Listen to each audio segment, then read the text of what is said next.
देखो, आप बच्चों के लिए एक बात है, गीता में भगवान कह रहे हैं, भांति भांति के वचनों को सुनने से विचलित हुई तेरी बुद्धि। अब क्या मम्मी कुछ कह रही है, पापा कुछ कह रहे हैं, चाचा ताऊ कुछ कह रहे हैं, मौसी नानी मामी सब कोई कुछ कह रहा है, कोई कुछ कह रहा है, ये करो वो करो, ऐसे करो वैसे करो, सब अपनी अपनी बात कहते हैं। अब उसमें हम क्या करें? बहुत सारे कहते हैं सत्संग क्यों जाते हो इतनी छोटी उम्र में, ये कहते हैं। अब हम सत्संग जाए ना जाए, फिर वो कहते हैं ये पढ़ो ये मत पढ़ो, ये पढ़ो ये मत पढ़ो, ये भी कहते हैं।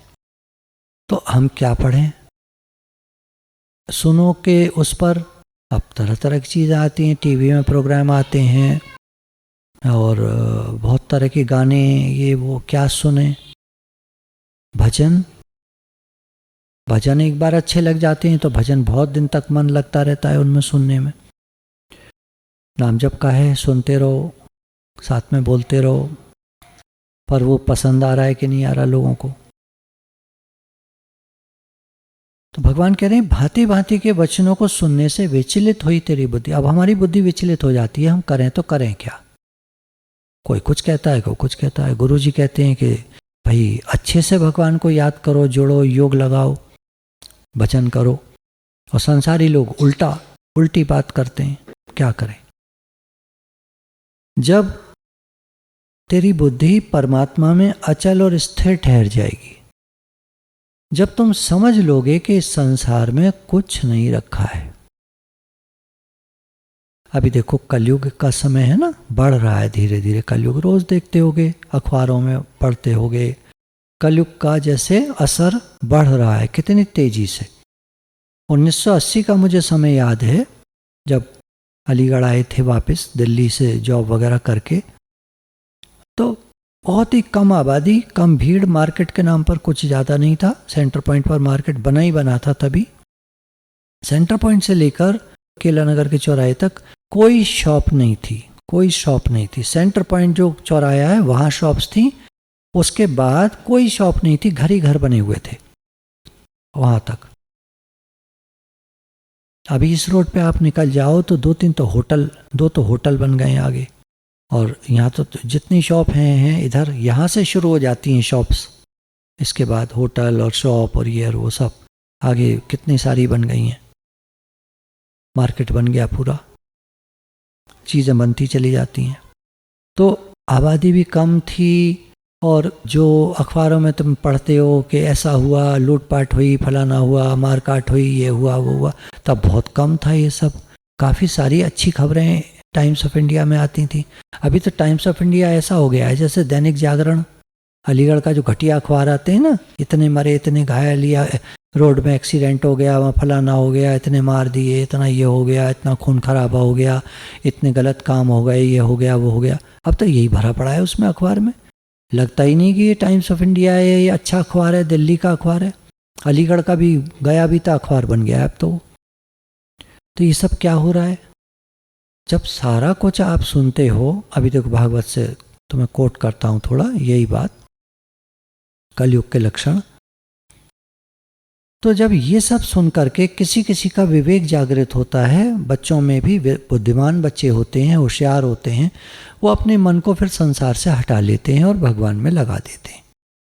करने वाला काम तो करना ही है। भगवान ने कई जगह कहा, हे अर्जुन कर्तव्य कर्म कर, पढ़ाई का काम है पढ़ाई करो, घर का काम है घर का काम करो, और कोई काम है वो काम करो, जॉब कर रहे हो जॉब करो, जैसा है वैसा करो, कुछ मना नहीं किया भगवान ने। लेकिन और खुराफातों से, बेकार की बातों से मन को हटाकर भगवान में लगा दो, क्योंकि उन बेकार की बातों में मन को लगाने से सिर्फ टेंशन, टर्मोइल, स्ट्रेस, मन खराब, संसार इतना खराब है, डर है ना, मन में डर आता है, क्रोध बढ़ता है। अभी फाइट एंड फ्लाइट कंडीशन की बात हो रही थी ना, कि क्रोध जब आता है और आदमी सामने वाले को कुछ करना चाहता है लेकिन सामने वाला बलवान ज़्यादा है, तो फाइट एंड फ्लाइट कंडीशन में फ्लाइट ही बनता है, फाइट कम बनता है। क्रोध जब आ रहा है तो उसको फिर शांत करने के उपाय बताए। कि क्रोध कैसे शांत हो। मन को बदलो, मन को चेंज करो। जिस चीज़ में प्रवृत्ति हो रही है वहाँ से मन को हटाओ। ठंडा पानी पी लो, 10 तक गिनती उल्टा गिनो या 100 तक गिनती गिनो, लेट जाओ, बाहर चले जाओ, पार्क में घुमाओ, कुछ भी करो, मन को चेंज करो। क्योंकि क्रोध करना घर में अच्छी बात नहीं है। बाहर कितना क्रोध करते हो, कभी आ गया तो। घर में क्रोध करना अच्छी बात नहीं है। मन खराब होता है, सभी का मन खराब होता है। तो यहां पर कह रहे हैं कि जब सब बातों को समझ करके जो बुद्धिमान होते हैं, विवेकी पुरुष होते हैं, समझदार लोग होते हैं, वो क्या करते हैं, अपने मन को भगवान में लगा देते हैं। इस संसार में क्या मन को लगाना, भगवान में लगा देते हैं। तो भांति भांति के वचनों को सुनने से विचलित हुई तेरी बुद्धि जब परमात्मा में अचल और स्थिर ठहर जाएगी, तब तो योग को प्राप्त हो जाएगा। तो जब अपने मन को भगवान में लगा के रखते हैं, फिर भगवान से प्रार्थना करते हैं बार बार कि भगवान हमारा मन आप में लगे। बेकार की बातों में जाता है, इधर उधर की बातें दिमाग में घर किए रहती हैं, बकवास, मन खराब होता है। प्रभु मेरा मन आप में लगे, मैं आपका हूँ, आप मेरे हैं। क्या करना, इस संसार से क्या चाहिए, कुछ नहीं मिलता। तो यहाँ पर कह रहे हैं कि तो योग को प्राप्त हो जाएगा, अर्थात तेरा परमात्मा से नित्य संयोग हो जाएगा। तो क्या होगा, हमारा परमात्मा से कनेक्शन हो जाएगा। उसमें क्या होगा, बहुत शांति, बहुत आनंद, एक खुशी की अवस्था हर समय बनी रहती है। एक शांति की, एक आनंद की, एक खुशी की अवस्था हर समय बनी रहती है। वो अपने आप में मगन रहता है, उसको दुनिया से कोई खास मतलब होता नहीं। संसारी लोग सोचेंगे ऐसा आदमी किस काम का, तो वो संसारी है ही नहीं, वो उनके काम का है ही नहीं, उसके काम का संसार है ही नहीं, तो सोचना क्या है। वो अपने मन को भगवान में लगाता है।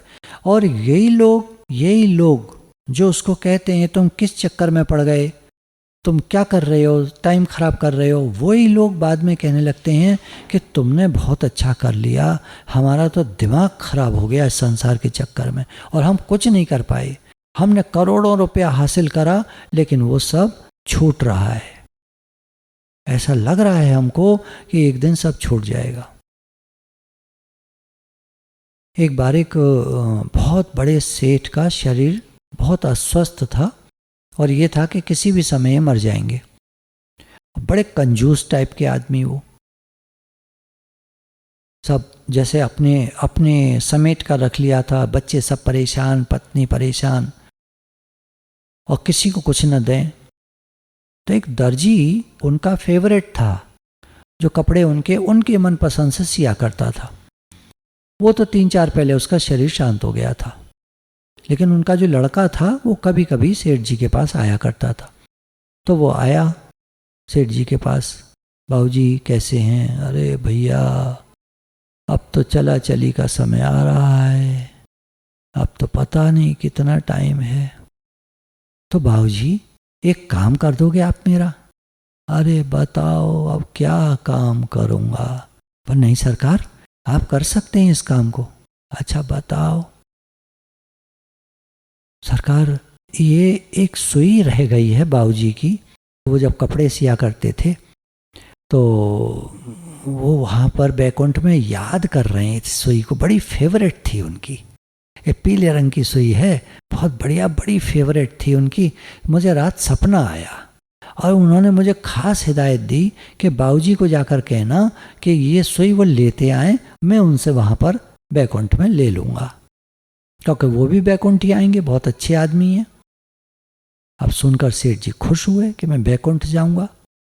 पहली बात तो ये बड़ी खुशी की।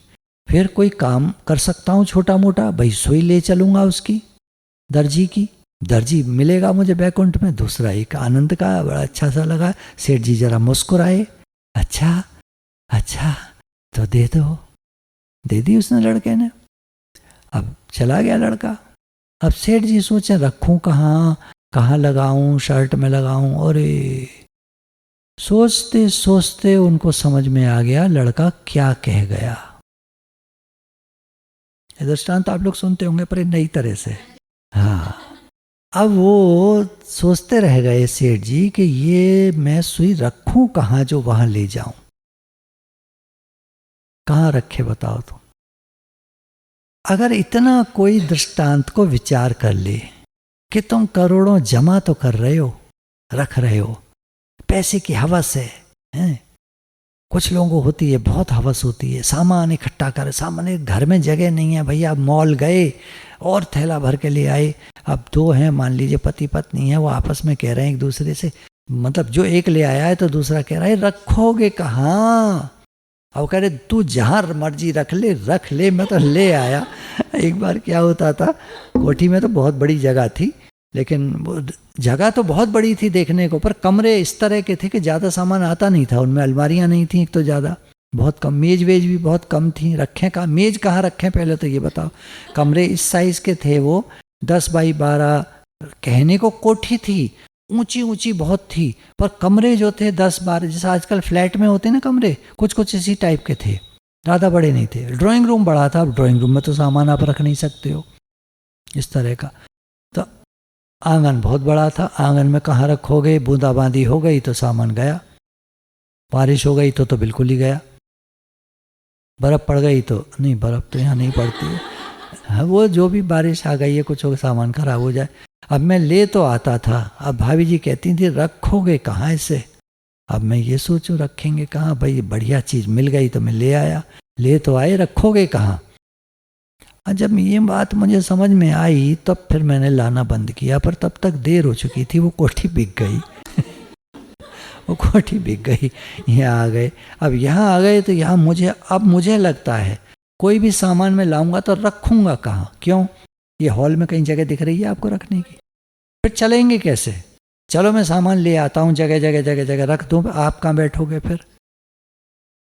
अच्छा, अब सामान ले आए, रख भी लिया, अब साथ में कैसे ले जाओगे भाई, एक दिन तो समय आएगा, इसको कोई झुठला नहीं सकता, नकार नहीं सकता, एक दिन तो समय आएगा, फिर कहाँ रखोगे वो सामान, कैसे ले जाओगे। सेठ जी विचार करने लगे ना, एक सुई दर्जी की नहीं ले जा सकते थे वो, अपना सारा सामान। सेठ जी ने उसी समय अपनी पत्नी, बच्चे सबको बुलाया, चाबी, पैसे, लॉकर का ये वो, चेक बुक्स सब बता के, ये मैंने वहाँ छुपा रखी है, मैंने वहाँ छुपा रखी है, इतने पैसे यहाँ छुपे होंगे, इतने पैसे वहाँ ढूंढो, वहाँ नहीं है, अच्छा नीचे वाले कागज़ के नीचे देखो, अच्छा और नीचे वाले कागज़ के नीचे देखो, मिल गए, ठीक है ले लो, आपस में बांट लो। चलो ऐसे कर करके उन्होंने सब खत्म कर दिया। अगले दिन उनका शरीर शांत हो गया, पूरा हो गया। अब बताओ नहीं करते तो वो सारे के सारे गालियां देते उनको, होना तो वही था जो उनके बाद होना यही था जो अभी हुआ, लेकिन सामने उन्होंने कर दिया, तो सामने करने से एक बात निकली कि वो सारे के सारे बहुत खुश हो गए।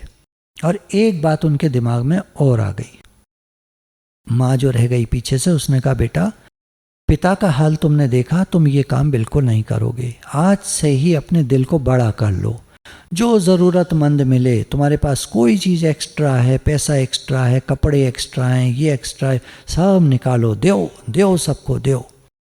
और उसी दिन से उनका घर जो था वो एक तरह का, जो कहते हैं ना, वो एक मंदिर बन गया, जिसमें भगवान की रोज़ पूजा होने लगी, और सब बड़े दिल के हो गए, वो दो जो ज़रूरतमंद मिले दो। चेंज आता है ना एक लाइफ में, एक इंस्टेंस हमारी लाइफ को चेंज कर सकता है। जैसे जैसे कलयुग बढ़ेगा, ये 12वां स्कंद है श्रीमद् भागवत का, 11 तक तो सबने सुना होता है, 10वें स्कंद तक तो जितनी भागवत होती हैं उनमें लेते ही लेते हैं वो लोग, थोड़ा सा 11वें स्कंद का लेते हैं, कुछ लोग वो भी नहीं लेते, और 12वां तो लेते ही नहीं है।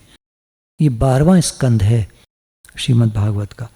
तो इसमें कह रहे हैं सुखदेव मुनि कि जितने राजा होंगे काश्मीर मंडल को मिलाकर, कन्याकुमारी से लेकर कश्मीर तक, पूरा नाम दिया है इन्होंने, सारे तटों का नाम दिया है, east and west, north and south, पूरा हिंदुस्तान, उन पर प्राय शूद्रों का राज्य हो जाएगा। तुम लोग देखते हो ना बैकवर्ड क्लासेस, शेड्यूल्ड कास्ट, सबको प्राथमिकता दी जा रही है। ये शुरुआत हो चुकी है, कलयुग आगे बढ़ता जाएगा, सारा शूद्रों का राज्य हो जाएगा। राजा जितने होंगे वो सब शूद्र होंगे, मलेच्छ जाति के। दूसरी जातियों के, अच्छी जातियां जो हैं वो सब बहुत कम हो जाएंगे लोग। और ब्राह्मण जो होंगे वो संस्कार और ब्रह्म तेज से विहीन हो जाएंगे। कोई अच्छे ग्रंथों को नहीं पढ़ेगा, सब ऊट पटांग बातें बोलेंगे, शूद्रों जैसी हरकतें करेंगे, ब्राह्मण वाली कोई बात उनमें नहीं रह जाएगी। जब राजा आचार विचार में मलेच्छ प्राय, मलेच्छों जैसे, मलेच्छ कहते हैं बहुत नीची जाति के लोग जो सब उल्टा सीधा सब खा जाते हैं। थाईलैंड में है ना, चूहा, छिपकली, कॉकरोच, केचुए सब खा जाते हैं वो लोग। जितने जानवर तुम सुनते हो, केकड़ा और ये तुम्हारे बिच्छू और सांप सब खा जाते हैं वो लोग। सांप का जहर की थैली निकाल दो, सांप पूरा का पूरा जो है बाकी सही हो गया। वो तो एक तरह का जानवर है। जहर की थैली तो है उसके गले में जो जहर देती है, वो थैली को निकाल दो, मानो उसका सर काट दो, एकदम से गया, जहर की थैली गई, पूरा का पूरा वो रह गया। उसका अचार डालेंगे, कहीं कुछ करेंगे कुछ, तो इस तरह के लोग हो जाएंगे ये सब खाने वाले। जो हम लोग जो अच्छा भोजन, सात्विक भोजन करते हैं।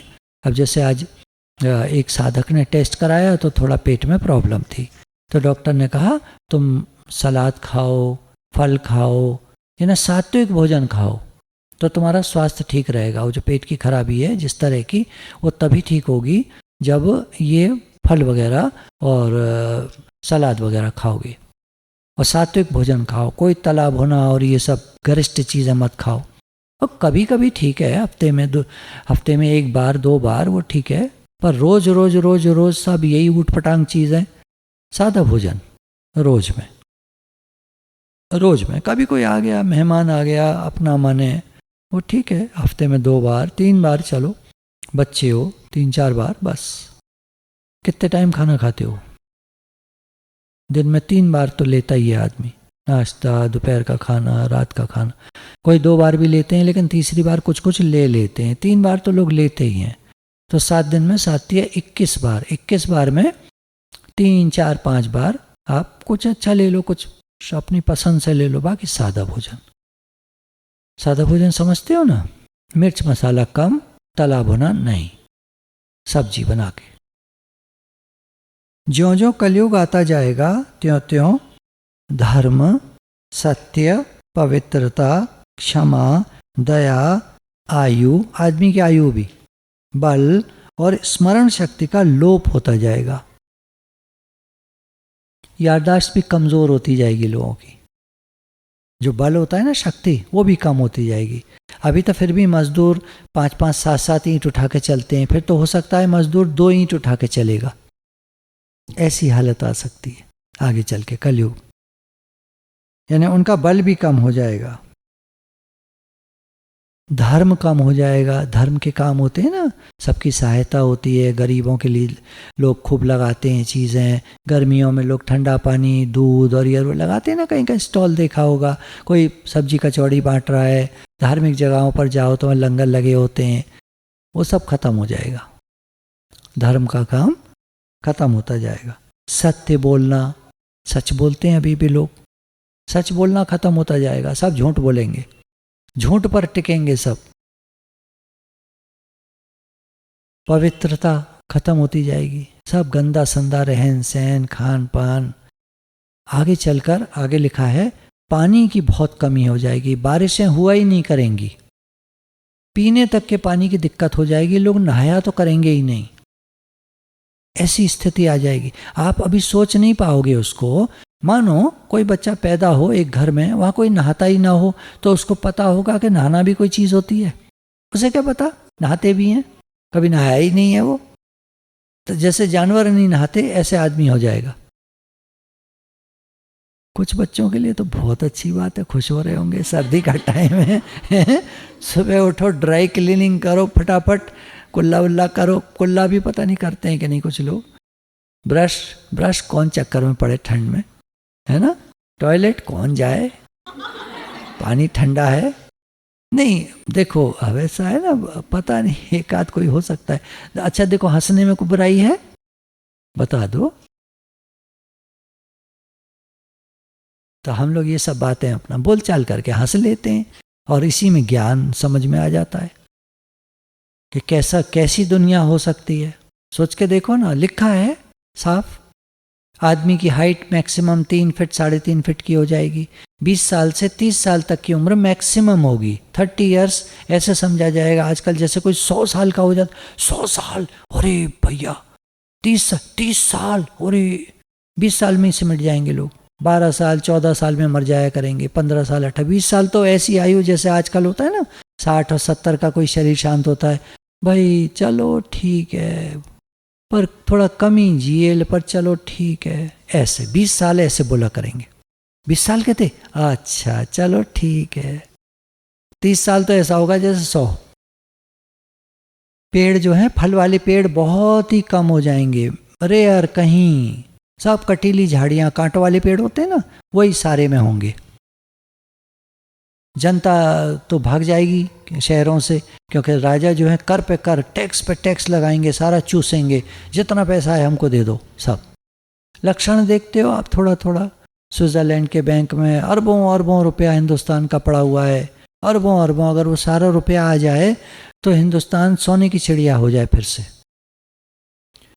क्या करें, कलयुग का समय शुरू हो गया है। कलयुग में जिसके पास धन होगा, जिसके पास पैसा होगा, उसी को लोग कुलीन, सदाचारी और सद्गुणी मानेंगे। एक मैं सुनता रहता हूँ लोगों से, कोई आएगा कहेगा हमारी लड़की की शादी ना बहुत अच्छे घर में हुई है। अच्छा, अच्छे घर मतलब आपका क्या है? बहुत पैसे वाले लोग हैं, ये लिखा है यहाँ। और हमने जो सुना था अपने दादाजी से, वो देखते थे अच्छा घर। अच्छा घर का मतलब क्या? संस्कारों वाला घर। पैसे को तो पूछते ही नहीं थे है कि नहीं है। वो देखते थे कौन हमारे जानकारी में, पूरे अलीगढ़ में या जहाँ जहाँ जानते हैं, या जिनसे भी कहते थे, वो कहते थे अच्छे घर की लड़की चाहिए हमें।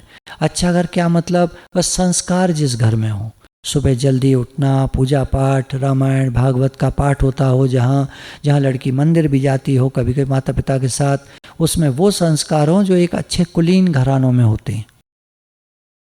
धार्मिक हों वो लोग, धर्म का काम करते हों। उसको किसी को मेहमान आ जाए तो खिलाने में दिक्कत ना हो। आजकल मेहमान आ जाए घर में तो तुम्हारी भाभी को, मेहमान अचानक आ जाए तो तुम्हारी भाभी को आगे बोल दो, दिक्कत हो जाती है। ये ना हो। कोई मेहमान आ जाए तो उसको बहुत खुशी हो, वेलकम वेलकम, आइए आइए आइए, और फिर क्या खाएंगे आप, क्या पसंद है, पता करके उनके लिए बना के खिलाए। समय चेंज हो रहा है ना, देखो ना आप, कलयुग का समय लिखा है सब। जिसके हाथ में शक्ति होगी वही धर्म और न्याय की व्यवस्था अपने अनुकूल करा सकेगा। हाथ में पावर्स हैं तो आप राज्य करोगे, हाथ में आपके पावर्स नहीं है तो आप जंगल ही भाग जाओ, वही ठीक है। ऐसा समय आएगा।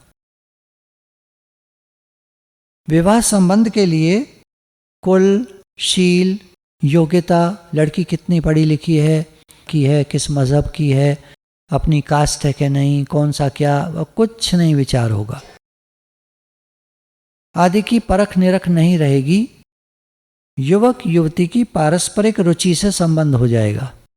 दोनों को पसंद आया एक दूसरे को और प्रपोज किया, will you be my friend, will you be my husband, wife, हो गया, शादी हो गई, खत्म। यही होता है बाहर के देशों में, यूरोपियन कंट्रीज में यही होता है। लड़का लड़की ने देखा, पसंद किया, शादी करें, यस कर ली, थोड़े दिन बाद डाइवोर्स। यहाँ लिखना भूल गए ये डाइवोर्स, पर सुखदेव मुनि को शायद समझ में नहीं आया होगा, बेचारे छड़े थे वो, शादी तो हुई नहीं थी उनके, तो डाइवोर्स वाली बात उनके दिमाग में आई नहीं, तो इसमें कहीं लिखा नहीं है कि वो डाइवोर्स भी हो जाया करेगा। भूल गए वो, या ना जानकारी के कारण ऐसा हो गया है। मिसप्रिंट भी हो सकता है, प्रिंटिंग में मिस्टेक हो गई हो। हाँ, श्लोक का अर्थ करते समय ये स्वामी अखंडानंद जी ने इसका अनुवाद किया है, तो उनको भी शायद उस समय ज़्यादा ध्यान नहीं गया होगा कि ऐसा बहुत बढ़ रहा है। तो इस संबंध जो है ऐसे हो जाया करेंगे। अब जो ब्राह्मण हैं, ब्रह्मचारी लोग हैं, धर्म के कामों में लगे हैं, वानप्रस्थी हैं, सन्यासी हैं, इनकी पहचान सिर्फ कपड़ों से हुआ करेगी। इनके आचार विचार कैसे हैं, इनका जीवन कैसा है, इनकी रहनी कैसी है, वो कोई नहीं देखा जाएगा। कपड़ा देख लेंगे, तिलक लग रहा है, हाँ तिलक लग रहा है, आइए पंडित जी। अब वो है शूद्र, तांगे वाला है, वो तिलक लगा के आ गया, मतलब एक उदाहरण ले रहे, किसी की निंदा नहीं कर रहे, तो आ गया, आइए पंडित जी। अब पंडित जी कब से हो गया वो? भाई कोई जानकार हो तो सोचने लगेगा ये तो नीची जाति का, ये पंडित जी कब से हो गया? तो वेश को टेक रहेगा, वेश को नमस्कार रहेगा, बाकी जो उसके क्या आचार विचार हैं, क्या संस्कार हैं, उससे कोई मतलब नहीं होगा। दंड का मंडल लिया हुआ है, माला लटक रही है कोई, ये सन्यासी महाराज। अब सन्यासी है कि नहीं है कुछ नहीं पता, कहाँ रहता है, कौन सा उसका घर है, कहीं उसका घर भी है, परिवार।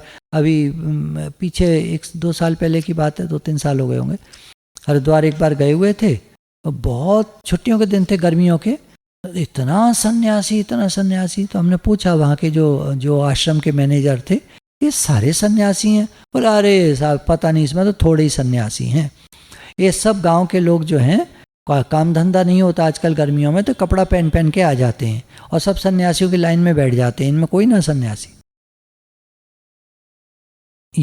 जब ये शुरू हो गया तो क्या इसमें तो बिल्कुल सही लिख रहे हैं कि वेश को टेक रह जाएगा। वेश को टेक मतलब किसी ने अगर वेश पहना हुआ है, वो कोई उस तरह का कोई गुरुजी बना हुआ है, तो आप वहाँ टेक मतलब मत्था टेकोगे। आपको पता तो है नहीं आदमी है क्या, हो सकता है लुटेरा हो, चोर ठग हो, ऐसा कलयुग में उसका लक्षण बताया।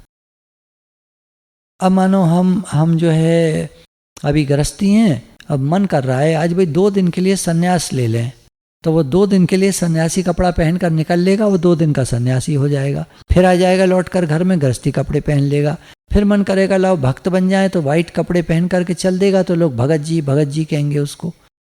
मतलब कपड़ा पहनने से पहचान हो जाएगी, क्या है वो आदमी, उससे कोई मतलब नहीं रहेगा।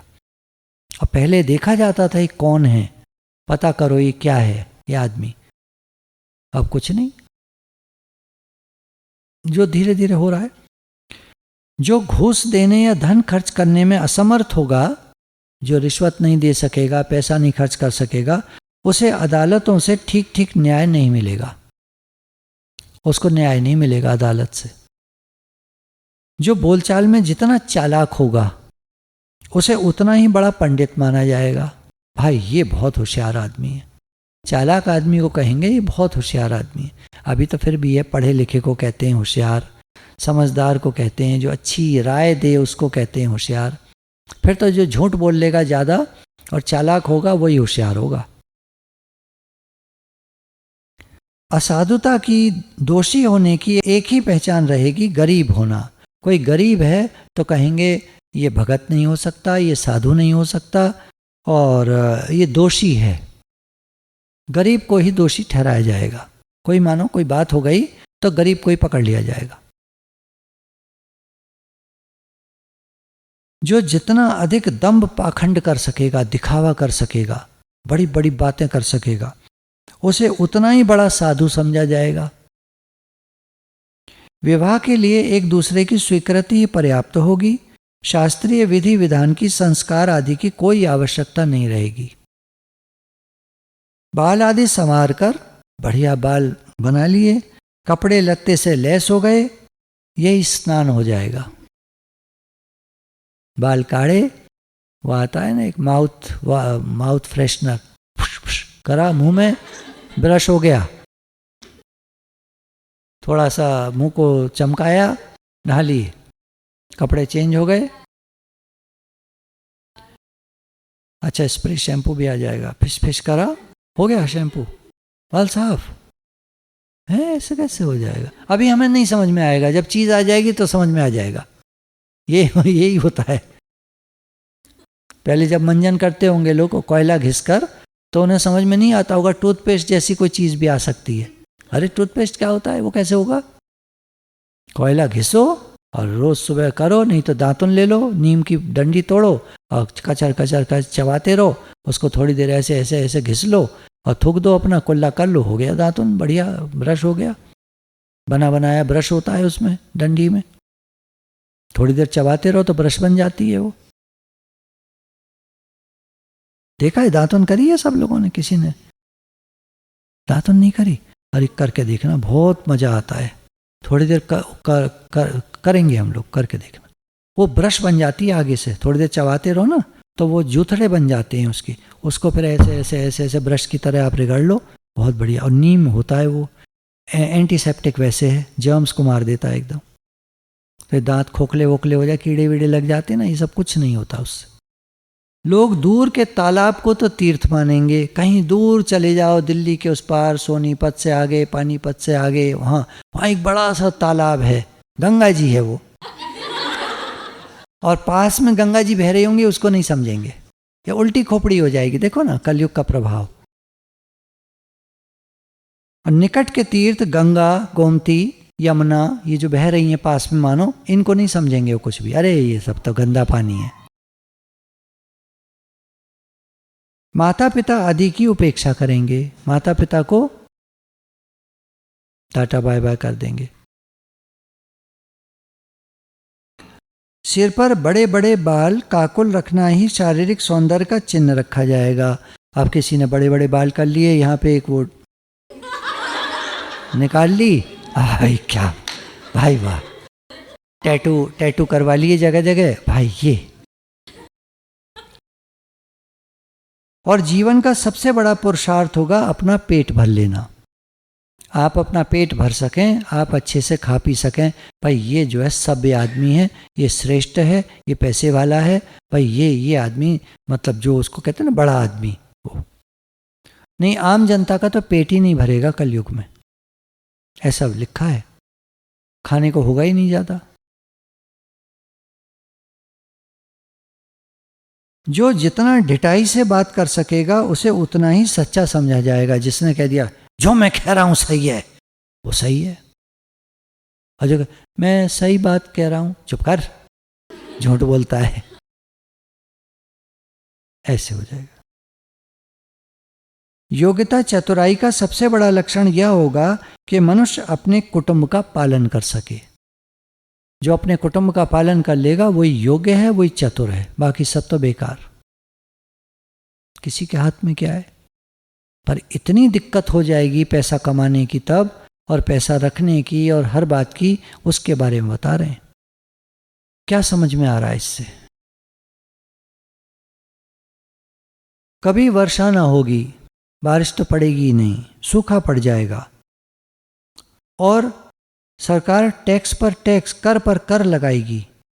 कभी कड़ाके की सर्दी पड़ेगी तो कभी पाला पड़ेगा, कभी आंधी चलेगी, कभी गर्मी पड़ेगी, तो कभी बाढ़ आ जाएगी, दैवी प्रकोप होने लगेंगे।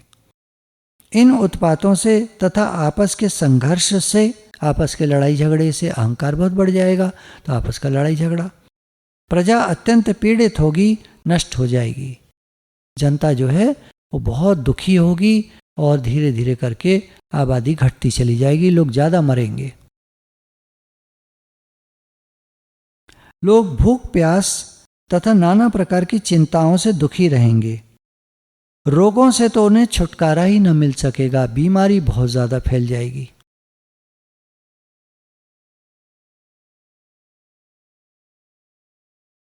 कलिकाल के दोष से प्राणियों के शरीर छोटे छोटे, क्षीण और रोगग्रस्त होने लगेंगे, बीमारी सबको घेरे रहेगी। वर्ण और आश्रमों का धर्म बतलाने वाला वेद मार्ग प्रायः नष्ट हो जाएगा। वेद मार्ग है ना, धर्म और ये सब हैं, भाई ये 4 जातियां हैं मेन, इनका ये काम है, इनका ये काम है, इनका ये सब बातें खत्म हो जाएंगी वेद शास्त्रों की। हर आदमी मनमाना चलेगा, उटपटांग, और दुख बहुत बढ़ जाएंगे, रोग बढ़ जाएंगे। धर्म में पाखंड की प्रधानता हो जाएगी, सिर्फ दिखावा, छल कपट धर्म में रह जाएगा।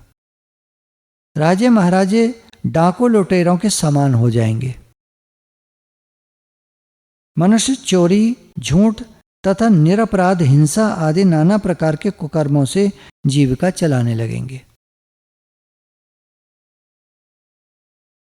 झूठ, चोरी, बेईमानी ये सारे में फैल जाएगी। इसी से काम चलेगा लोगों का, और आपस में एक दूसरे को मारेंगे, मारकाट, मर्डर वगैरह करना, ये सब करेंगे। चारों वर्णों के लोग शूद्रों के समान हो जाएंगे। न कोई ब्राह्मण रहेगा, न खत्री, न वैश्य, न कुछ, सब शूद्र जैसे हो जाएंगे।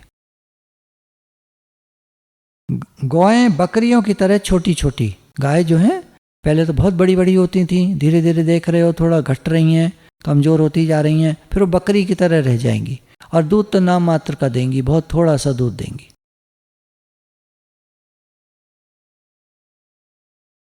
वानप्रस्थी और सन्यासी आदि विरक्त आश्रम वाले भी घर गृहस्थी जुटाकर गृहस्थों का सा व्यापार करने लगेंगे। ने सन्यास तो नाम मात्र का रह जाएगा, कपड़े का रह जाएगा, सब गृहस्थी हो जाएंगे, घर बसा लेंगे, सब वही उसी तरह का कारोबार करेंगे। कोई सन्यासी वानप्रस्थी नहीं रहेगा। जिनसे वैवाहिक संबंध है उन्हीं को अपना संबंधी माना जाएगा। जैसे मानो विवाह हुआ, अब वहाँ साला साली हैं, सास ससुर हैं, बस वही संबंधी हैं, बाकी जितने इधर के चाचा ताऊ मामा ये वो सब खत्म, कोई संबंध नहीं रखेगा किसी से। धान, जौ, गेहूं आदि धान्यों के पौधे छोटे छोटे होने लगेंगे। गेहूं की फसल होती है ना, अभी भी इतनी ऊंची होती है, 1.5-2 फीट ऊंची होती है, वो छोटे छोटे हो जाएंगे, 6-6 इंच लंबे। कितना गेहूं आएगा, थोड़ा थोड़ा। वृक्षों में अधिकांश शमी के समान छोटे और कटीले वृक्ष ही रह जाएंगे। बादलों में बिजली तो बहुत चमकेगी, पर वर्षा नहीं होगी। बादल आए, बिजली चमकी, कड़की, बादल चले गए, पानी नहीं।